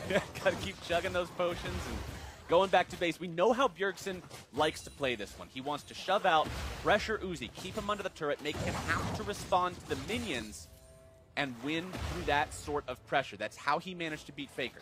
And remember, a little bit different turret damage to minions on this map, as we've seen over and over. A lot of guys have gotten used to it by now, but if the ranged minions take much damage at all, then they just get one-shot by the turrets. So you don't want to prep those yourself, just wait for the turret shot, and then you can finish it off, whereas the melee minions on Howling Abyss are very similar to ranged minions from Summoner's Rift. You can see Uzi trying to adapt to that right now, but that turret damage you were talking about can make it very, very difficult. At that point, what do you even do as the Syndra? The minion is at half HP. You pick it up, and you throw it in his face. Well, what happens if you don't know the pick up the minion ability, Kobe? He doesn't have it learned yet. He's got his soccer ball kick. Then too bad. Well, too bad. All right, too bad. So sad. Sayonara, you missed out on this one. Bjergsen going back to base. Uzi slightly off the mark for interrupting it. 15 CS to 8. This is exactly the game Bjergsen wants to play. It's slow and it's steady, but it wins the race. Pick that sucker up. There we go. Oh, he's level 3 now. Now he has the ability to pick it up. This is going to be interesting because Uzi only has one Doran's ring at the moment because he didn't have to go back. And Bjergsen, with that early recall, has given kind of wave pushover back to Uzi. However, the extra ability power here from his second ring might be the difference. And if you're talking about looking towards all-ins and 1 versus 1s, the Talia would theoretically want to get that done before level 6 if he really thought it was going to come down to it. Unfortunate skill shot placement there for Uzi, just slightly off on both of them. Bjergsen stepping back to grab his health pack. Will continue pushing up into this wave. Got a lot of work ground down, though. Does have a lot of work ground down, gives him the extra speed, though it does reduce the amount of shots that are going to come out. He has a very healthy CS lead, though, so yeah, it's either go super long, for the CS lead and just kind of work around the Syndra ultimate, maybe build some defenses later on. Biscuit Delivery has arrived here for number 1, so that will help as well for the sustain and for kind of grinding out that CS lead that he's been able to accrue. And Biscuit Delivery, I mean, it's not a mastery, or a rune, excuse me, that you see a lot of the time on Summoner's Rift, so I think a lot of times people forget that not only does it function as a potion, it also gives you extra mana whenever you eat them. So that's going to help him as he continues to play this out and continues trying to play this shove game. One of the most important things is, of course, dodging in the skill shot matchups here. And as we've seen, some pretty good dodges there from Bjergsen, avoiding a lot of the damage at the moment, but it doesn't really cost Uzi that much. As you can see, very high on mana. Ooh, nice placement there from Bjergsen, but Uzi responding with some well-placed abilities of his own. Bjergsen needs to be very mindful of this if Uzi ticks level 6. And remember, Uzi is also running the Ignite. So that will stick on him even after the barrier is going to time out, if they're trying to look for that burst. Bjergsen respecting what Uzi can do here. Uzi 3/4 of the way to level 6. Bjergsen now finding his own ultimate ready to go. But like you mentioned earlier, Toby, it doesn't do anything. You can throw the wall at him when he's backing and sort of delay him a few seconds, but outside of that, you won't get much use out of it. Yeah, he could try and go for a back himself and then ult back to the lane maybe and use the extra item power as a little bit of a advantage, but Uzi's doing his best to clean out the minions right now, and we'll see if Bjergsen does. He actually did skill it, so probably going to use it back to lane. He skills it, and he also picks up a completed Mercury Treads. He wants to make sure he not only has the movement speed to step out of the way of the skill shots from Uzi's Syndra, but he wants to make sure that if he does get hit by the stun, it's going to be lessened, and whatever he gets hit by, the extra magic resist will make it so maybe he doesn't get 100 to 0'd, and he can continue to survive and play this farm game that he's still up. So instead of using it to get back to lane quicker, he's decided to cut off the minions. This builds up a double stacked wave here. You can see there's a ton of extra range minions. So he's ensuring that they kill off more of his minions and push towards him. Now, that's a good strategy in getting a bigger CS lead if he can still get a lot of these last hits under his turret. Right, and it also works because he's already ahead. He doesn't have to worry about little losses like that, but now Uzi's got him in a spot he might have to worry about again. Uzi not quite finding the scatter of the week he's looking for there. Bjergsen sitting with a 12 CS lead over his opponent, but he's still only slightly over halfway to the goal, so quite a long way to go. And considering Uzi now has that level 6 potential, that all-in threat, Bjergsen will have to play this very, very carefully. It was his own audacity that bit him last time, and he can't fall into that same trap. Yeah, and you can see Uzi's really fishing for it. By chugging a health potion this late, making sure he's 100% health, you can see he wants to go for an all-in. He wants to get a little risky. Seismic shove will find its mark onto Uzi. Uzi's retaliation will connect. The shove continues. Dreaded volley is there. Red team has lost half its minions, but the thing is, blue team's lost about 2/3 of theirs. Yeah, and Bjergsen has a giant, very comfortable CS lead that he's working with. So if he can grind it out and finish this one off before Uzi gets a chance to all-in. Uzi's looking for it, though. Slightly concerning in terms of mana right now. He doesn't have enough to continue just running after Bjergsen, firing off a spell Gatling, but Bjergsen's feeling comfortable enough. On that worked ground, he's got the extra movement speed that you talked about when we mentioned earlier. Yeah, you throw less rocks, but you get hit by less orbs. Exactly. Trade-off. And it's a huge, huge benefit to the style that he's playing. If you're playing for the CS... Uzi's looking to make it happen. There comes your exhaust onto the Syndra ulti. That's exactly the timing Bjergsen was looking for. So one summoner down for each of them. At this point, Uzi doesn't have the extra move speed from the heal now to help him in the all-in. You know, maybe want to close some distance or something. But Bjergsen now without the exhaust for the Syndra ultimate. That could be critical if Uzi decides to actually go for it. At the same time, though, we got to keep our eyes on that CS timer, because I was talking earlier, I was saying, look, it's barely over half. Well, it's starting to climb up there now. Bjergsen has a massive amount of minions to farm up right here, right now. He just hit 75. There's 4 more waves to go, and he's done. Actually, that's a good point. 80 seconds left on the ultimate from Uzi, so there's not going to be time for it. And Bjergsen, it looks like he has really done his homework this time around. He's set up very nicely to try and take a CS victory and push it to a deciding 3rd game. 3rd and final match we could be looking at here. Bjergsen will continue to find those minions, 84 to 74. And what you always end up seeing in these games, you can try to play the farm game, you can try to deal with Bjergsen here, take your time, but eventually you hit the point where he's at 90 farm, 95 farm. You just can't wait anymore. And if you're Uzi, your only option left is run at it. And remember, Bjergsen can use his ultimate once again to either double stack the wave or get back there. Since he's just walking, looks like he's going to use it once again to try and get the minions in his advantage. Continually backing here when the extra cannon minion for Uzi's side is going to help them push. So Uzi stays behind in CS, and he knows time is working against him. 85, 87 now. Uzi wants to control the health pack away from Bjergsen. Will do so. 15 seconds left on Uzi's ultimate, though. Syndra's ultimate will come back in time, just barely here, for another attempt at an all-in, and he has to go for it. He's got such a small window to work with. 94 is the count for Bjergsen. 1 minion wave should he find them all. 1 second on his ultimate, and now it's available. All right, Bjergsen knows Uzi's got kill threat. Let's see what Uzi can do with this. We're going to make the all-in happen. Starts off with the ulti, able to find Scatter the Weak, but it does not look like this is going to work. 5. 1 melee minion died. Bjergsen still has 6 creeps alive, though. If he can kill all 6 of these, he will win the game right here. He misses out on the cannon. He misses out on range number 2. He misses out on range number 3, and range number 4 is going to elude him as well. He's still got 3 more to clear, but Uzi is so low on mana. 1 for Bjergsen. 2 more. This is so Uzi. intense. Look at the player care. Throw that minion at him, boy. Go!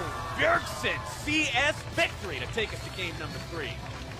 Okay, so we've had the payoff now. Once again, the CS focus to Leah. He already used it in this tournament. He was able to get Uzi with it, and Uzi kind of brushes that one off. They know that the next one will decide it all. All right, take another look here. Bjergsen is walking on the work ground, getting those dodges in, moves right up to the minion wave, knows he only needs 1 more, and is able to secure it. Slow and steady for Bjergsen. He makes it happen. He survives the all-ins. He exhausts the first ulti. And Uzi seemed like he almost panic engaged at the last second. He was like, nope, dude's going to kill the minions. Got to ult him now. Ults him immediately. Scatter the Weak wasn't that effective. That's the feeling that you get when someone plays this type of game against you, right? He's been able to control the minions for so long that you can see the loss coming at you. You see it coming a full minute ahead. Oh no, only a couple more minion waves, and then my ult is up. I have to kill him now. That amount of pressure is going to make you, succumb to something like this. Like, it's a long way away. At 50 minions, you're thinking, okay, I got time. Don't worry about it. I have a chance to all in soon. It'll be great. At 75 minions, you're thinking, all right, we still got a few more waves. There's time to think about it. At 90 minions, Is that gift for the guy permanently sweating? Yeah, the guy's just permanently sweating. You just say, okay, go. Hit the button. Go in there as fast as you can because that's your only choice. It didn't work out for Uzi in game number 2, and now these guys have one last showdown. Who will be the only player to ever get 2 victories, be 2 1-versus-1 championships, and have that to their names? Uzi wants it back-to-back. Uzi really wants it back-to-back because that's a really cool thing to do. I mean, for Bjergsen, taking the belt back is awesome. But then, to get a chance at having it back-to-back, he's got to win this year and next year. Yeah. Uzi's already there. He's halfway to it. And he just has to win one more game here. But maybe this is when we see that thing he was talking about, that secret Bjergsen cheese pick that he was worried of. I guess, but I would have thought he would have pulled it out last time when it was game point, But he had confidence in the Talia minion focus strategy. He knew he'd beat Faker with it. He said he can beat Uzi with it. We were talking about if Uzi does this, is he better than Faker? We haven't found anybody better than Faker yet, Kobe. It's pretty hard to do. We're still searching. Anybody out there have an application? Sign up now. You can We send want it you. to us. Email captainflowers@yahoo.com. That's not it. That's not it at all, but we're not going to give him You a probably email address. still use some AIM or AOL or something like that. All right, my email address aside, let's see what Bjergsen and Uzi are going to summon up for this third and final game in this 1-versus-1 finale. Bans the same for Bjergsen so far. Uzi copying what he did in game number 2, still respecting the Zoe from game number 1. Now, Bjerg, what's it going to be? Is he going to ban the... Okay. Yep, bans embarrassing. We don't have to wait too long to get these questions answered here. They've been very similar. All right, Syndra banned out. The Rise is open now. He had previously been banning Rise out. Rise is now available for Bjergsen to pick. Bjergsen can also pick Talia, go for the same strategy he went for last time, but ooh. We get to see the Rise? Yes, we do. Now let's see how Uzi wants to deal with that. Is it going to be Kalista again? He had a good showing on it in game number 1. He had it banned against him in his semifinal against Prey.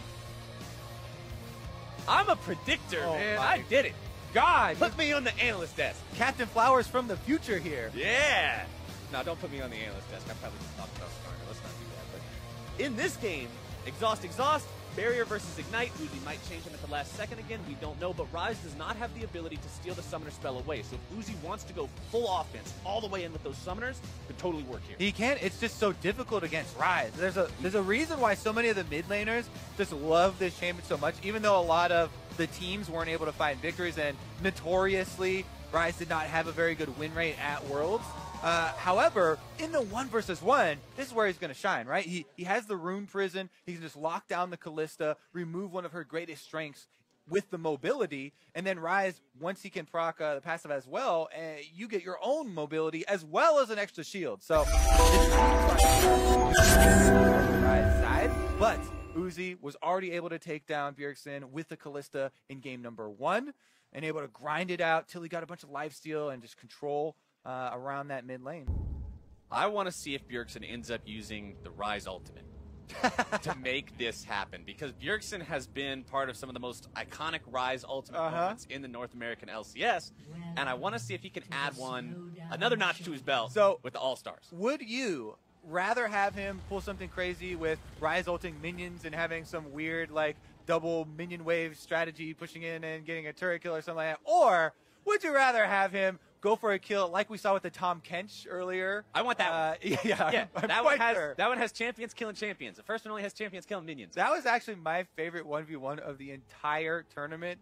The phase rush Tom Kench running halfway across the lane back after he had gotten his ultimate off to get the munch down. Here we go, though. Let's take a look if Uzi's going to be able to control the wave early. He's got the presence in the brush already established. Yep, he's controlling the side areas. He's got his Howling Abyss strategies on lock, but now we'll have to see if he can manage to defend his title, secure his crown for the second year in a row, or if Bjergsen will manage to snatch it back at the last moment. Bjergsen just hanging out right now.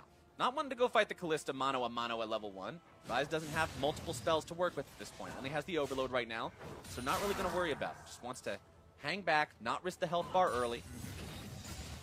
Remember that Uzi runs press the attack here on the Kalista, so you have to really respect the chase down. Yep. Once he stacks it up, gets that 3 proc, makes you exposed to extra damage.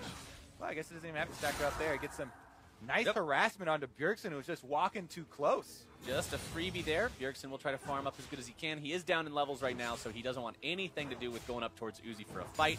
Uzi also having that Ignite. Worth noting that he did not change summoner spells at the end this time like we saw in game number 1. So full offense here on the summoner spells.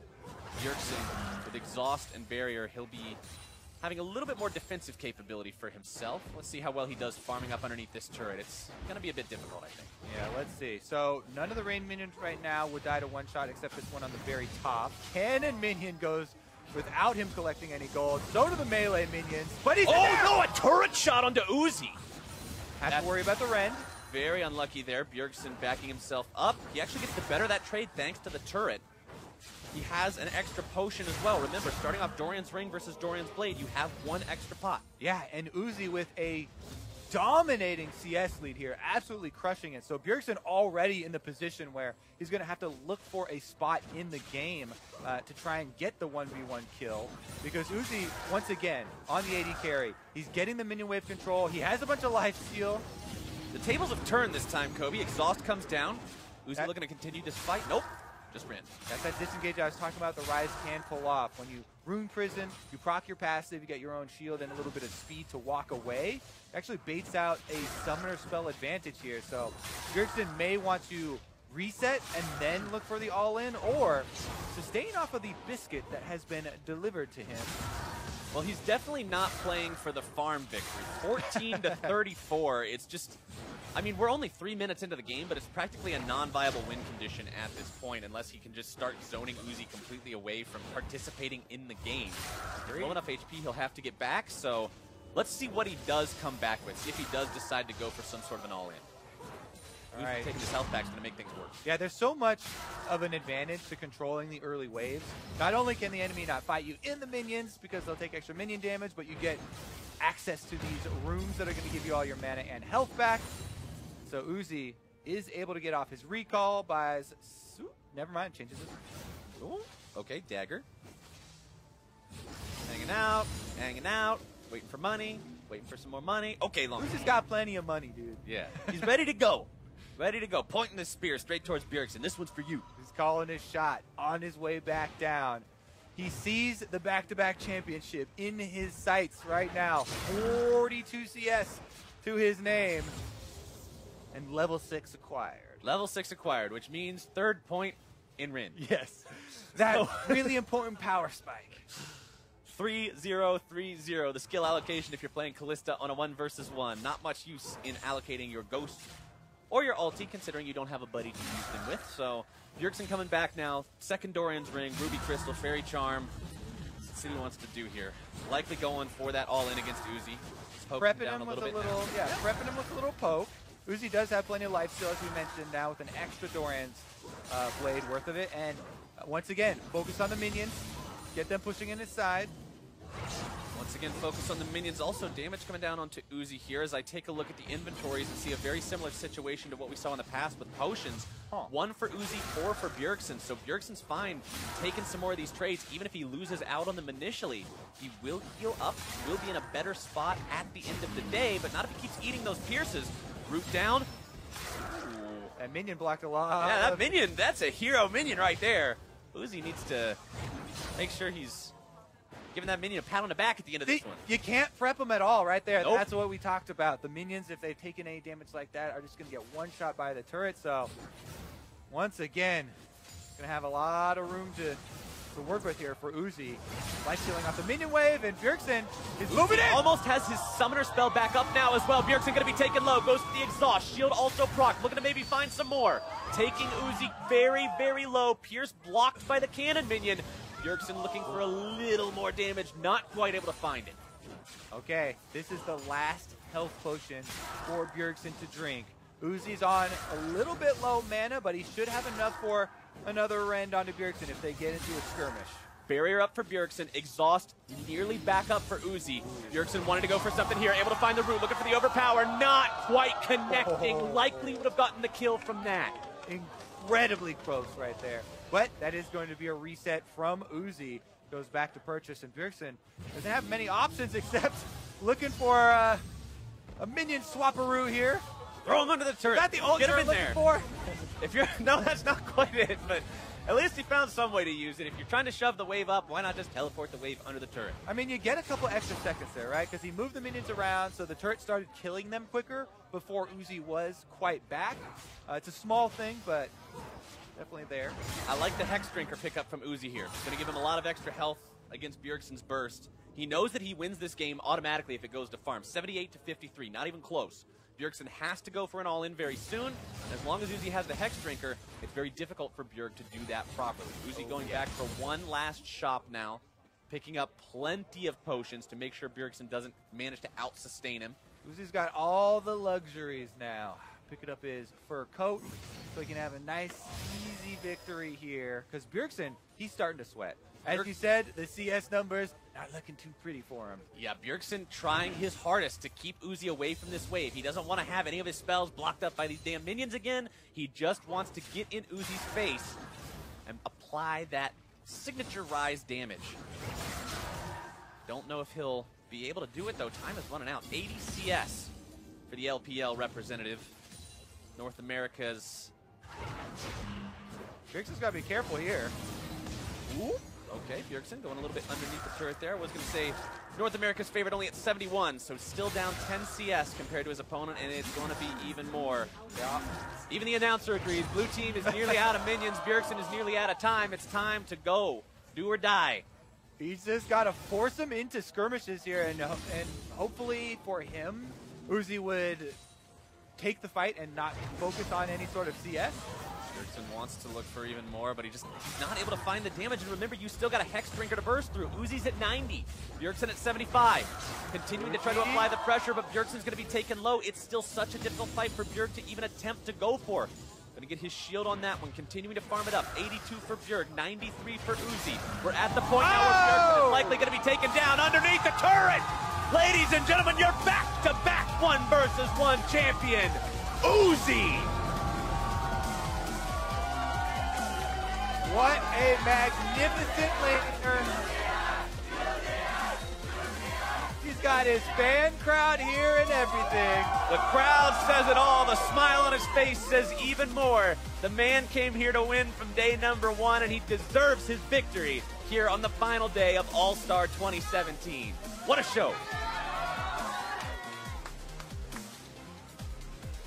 Now he's going to have another trophy to sit next to last year's, and he's going to be looking forward to the 3rd next year. I'm pretty sure that he'll always get voted in as long as he's playing. As long as he keeps winning like this. There's another look, though. He even corners Bjergsen inside the 3 ranged minions. There you go. Bless up. Uzi's able to get the victory once again. So many LPL fans here in the audience today, ecstatic. Fatality carries versus each other. And then you can still get 2 other super strong picks if you go to LPL. Yeah. My thought on it, though, is if you're the LMS, taking the Varus away from Uzi and making Uzi play the other lethality user. I don't even know if he's going to go for the Jhin, because that's not a very high mechanics, high execution champion. In terms Hey, that's some skill shots. I can miss them. Boom. He's not even going to take it, right? Interesting He's choice. spent from the 1v1. He'll stay in the back line and just throw out the stuns. Yeah, but Ashe, this is actually the 2nd Ashe we've seen of the tournament overall. Yep. You usually take Comet on it to just poke with W, but this allows him to set up and have an ultimate that helps engage for the team. And once again, we're looking at poke with the Jace top 2. So very popular pick during the Casper Cup when we saw so many Comet AD carries down that bot lane, Ashe, Varus, MF, Jhin, everything. But that Jarvan we mentioned before here, I would have loved to seen it locked in by LPL and then take AD carry in the next rotation. I think the LMS are getting some very strong picks at the moment. Yeah, but I feel like right now, they've kind of set themselves up for the LPL to take something like, you could even take the Xerath that's still up into the Azir, and it does incredibly well against him. Ryze is still on the table. LeBlanc, if GA wants to go back to that, but the Xerath is the biggest counter. Also still a potential flex pick if you want to move it down to bottom lane. But obviously looking at the LPL lineup here, there are 3 champions at the moment that will struggle late game against things like Jarvan, who can just ulti right onto them. Follow up then from a Varus ulti on a Zia sliding in. It's going to be hard to navigate late game fights. So I think LPL are going to put on a lot of pressure early to mid game. That, or it gets a little bit of HP on that team composition as we get into the second round. Sion getting taken away from Ziv. I love the champion pool that he brings to the table and what teams kind of have to react to as well with that. Yeah, and I feel like this is kind of that tournament meta developing where Jace had Sion played into him twice. Both times the Sion dumpstered the Jace, and now people are like, okay, I guess it's just a counter where he'll constantly poke you with Comet and E, and you don't have as much pressure as he tanks up. Your point before the Rift about getting more HP on the LPL lineup is actually fairly interesting, because if it is going to be Jace top, which is what we expect at the moment, you're kind of just looking at a tank support and maybe a tank jungler. But Sejuani is already banned away, which is kind of the preferred tank jungler. Then maybe are we looking at a Gragas here from MLXG just to have a bit of a front line? And of course for the tank one, there is Alistar, there is Braum, Tahm Kench, there's different choices you can go for, but they definitely need to get some sort of front line against this very strong LMS comp.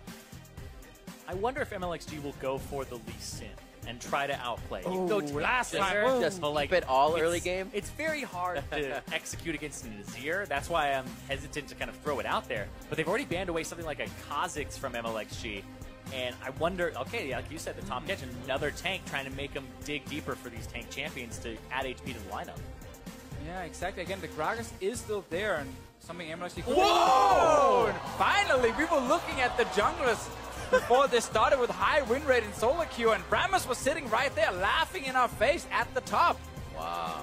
Oh, man, that's actually just kind of insane that he picks this up here. This is the first Rammus of the entire tournament here, picked in the finals, gonna roll out. I am really excited for this. And this is what we want to see doing All-Stars. We want to see picks like Rammus come in here. Yeah, okay, he might not be great against Azir because, well, he can just kind of get walled back and he's a little bit out of the fight, but still, flash in, engage if you can, be super aggressive in the early game with constant ganks. You can get so much movement speed on Rammus with the different runes. Like, there are a lot of choices here for MLXG. And he is the kind of player who loves to just chain gank in the early game. Yeah, I'm just sad he's revealing, you know, my freelo here. Like, this is the champion that everyone can see it now. I know, everybody sees it. But the thing is as Rammus goes up in win rate, he usually doesn't go too high in pick rate. But recently, he's actually had a surge, and MLXG has been on top of that. And more HP and more tankiness to the lineup here. It's exactly what they put into those last few picks. And LMS All-Stars answer as well with a bit of beef of their own. A little bit more engaged as well, because again, Leona also works so well against things like Xerath and Ashe. They can't really get out of her ulti if they don't have flash available. So late game fights again for the LPL will be hard to move around against such a strong team fight and engage comp from the LMS. But when you're looking at Rammus, you can just be so proactive. And that's something that can snowball the game out of control. If you pull off 1 or 2 early ganks as a Rammus, your Jace gets ahead, or maybe it's your bottom lane where you can start forcing plays with a level 6 Ashe. Suddenly, you just take over the game. Love it. You see MLXG, a little more offensive this tournament, defensive before the tournament, now offense-defense in the pick of Rammus. He's going to have to watch out for Karsa, though. If he ends up having to follow Karsa around, we've seen what both of these junglers can do once they get a lead. They start to control the game themselves, and then it's just everybody else picking up the kills as assists. We are about to head on to the Rift. The LMS versus the LPL, as we're about to find out here on the last day of All-Stars who the true dream team is in this best of 5. And I am so excited. I want to see what the Rammus route is. I want to see what MLXG does, because he's affecting a lot of the early game. They have that Jace top. Where is he going to go, and is it going to be some new route? Because I definitely want to see what happens here. I expect them to take control of the top side of the map and split it to try and put Karsa on the bottom side, because Karsa has been a force to be reckoned with. I'm just going to say, if he does not gank level 2, level 3, level 4, level 5, then I'm going to be disappointed in MLXG. So should this be kind of early buy Moby Boots right back out there, continuously going? Ooh. Is that what we're kind of looking for? That's if you're real crazy. Yeah, that's if you're crazy. I like free boots. So. Oh, all right. Yeah, that's true.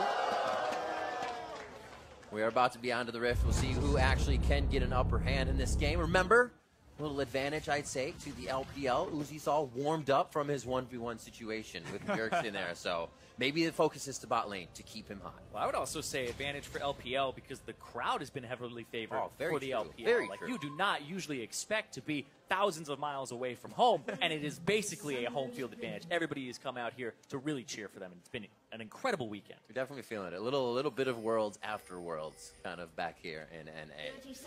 We'll see what everybody has for each other to start off. A standard in the brush to find out where MLXG is as the line of scrimmage disbands down the river. Uzi really the only one getting himself into a scary spot. It's just to get vision, though. And the keystone choice here for MLXG is Aftershock, so not a huge surprise coming in there. Obviously very good when you're able to land CC and get a bit of extra damage and tankiness coming from it. We'll update on the rest of the runes once we get the whole list. Skill order, runes, let's give the people the Rammus build that they need. Is it the one that they need, though? We'll see. It's the one they deserve.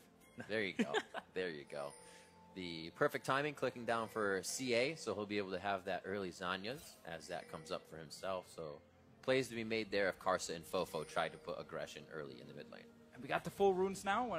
We actually see MLXG and 957 move in to steal away blue buff. So we got the Resolve tree obviously with Aftershock. He then went unflinching to get more tenacity for himself. Then he also went straight towards Iron Skin for more armor in the early game, and then Overgrowth, which we see on a lot of tank junglers, where you don't really, in the early game, need more help. So you take Overgrowth and instead you just scale a little bit better. Yeah, it's interesting because the more resistances you have, the better HP is, and vice versa. So Rammus in defensive ball curl, you want a lot of HP, and especially if he's going to go for something like Cinderhulk into a Thornmail. Level 2 ganks. This is what we wanted. Deficio fan. Let's see. He doesn't have Powerball, though. He's going to walk right out for Ziv, try to get him. Where's the taunt? Right there. So taunting. Ziv's going to go ahead, probably flash this one out. Pulls back to Spirit's Refuge for a little defense, and he gets himself to safety. But right now, Karsa actually split the map in the weirdest way. He did the southern jungle red buff. Oh. Now he's on the top red buff. This is so unexpected. I don't know if they saw him actually come in here, but MLXG Blast Cone has just an comes idea. up. He goes over, going to get the extra damage down and blast out if he needs to. The electrocute hit and lets MLXG know he is out of a red. Out for now. He also spotted the Jarvan on top side, obviously, and now they're actually pinging around where the Jarvan could be. MLXG is starting his little camp on top side. Yeah, but the Jarvan really wants to upset this one lane. We talked about it in Champion Select. Trying to make it so that this early game Jace is punished. Still has the red buff. Oh! Nice flash out. 957 dodges the standard. Flag drag as well. Will he be able to walk out past the movement speed from the ultimate as he changes forms and he gets himself out alive? I love it, man. Both top laners staying alive in the start here. 957, some quick moves bot lane. Going to be the hit. Zenith blade onto Uzi. They're able to turn around a very nice shield and unbreakable by Mako as they trade back in positive form against the LMS. That top lane gank, that was so well played from pretty much everybody involved. Ziv, taunt flash, 957 sees it coming and flashes diagonally towards the gank.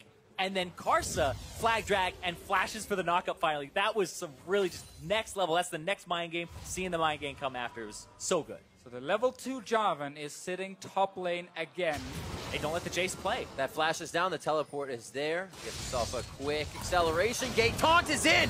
Should be enough damage to take down 957. First Blood's going to be going over to Ziv with the last hit. Don't let him play League of Legends. You know it's going to be the pushing lane. It's easy to gank. They split the map, but it was Karsa's route that got him to the top side and able to stick there.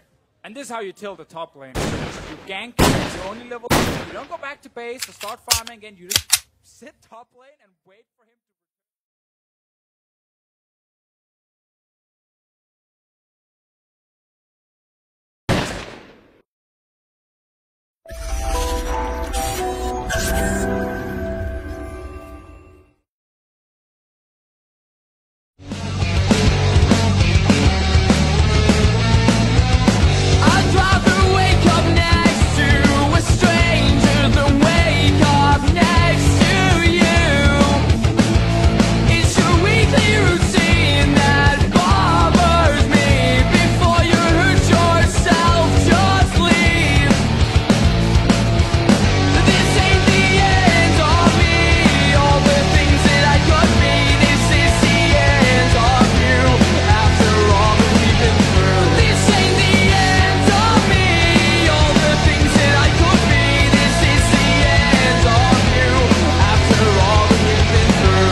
Bye.